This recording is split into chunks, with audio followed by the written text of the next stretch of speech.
Awka Civic Center was on Sunday, August, filled to capacity as the heads of the 33 villages in Awka converged for the Awka General Assembly, during which a 103-year-old Ichie Nwankwo Okafo from Umuobu village emerged as the oldest man or Tochalo of Awka community. Abuchimozo filed on this report, taken from here. Speaking during the ceremony, which was attended by the traditional ruler of Awka, Obi Gibson Nwosu, Ndi Ozo, and other dignitaries, the traditional Prime Minister of Awka, Chief Benjamin Okoye, who spoke extensively on the procedure for the emergence of Otochalo Awka, cautioned the people against bringing local politics into the customs and traditions of their communities.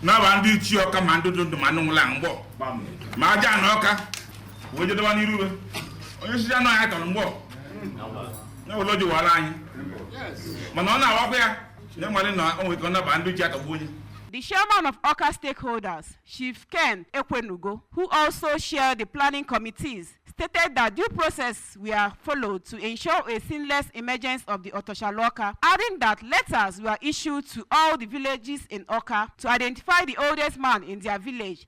I know you men no Otochalo, another azo, or political, no ye Otochalo Awka. I want to over there and can politics. How we are nobody Joanjo, but I'm a battalion. In an interview, the oldest man, Ichie Nwankwo, performed the kola nut rituals as custom demands and called on the people, especially the youths, to always speak the truth and stand by it.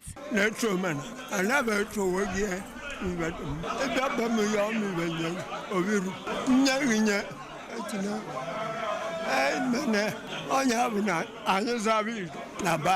No more.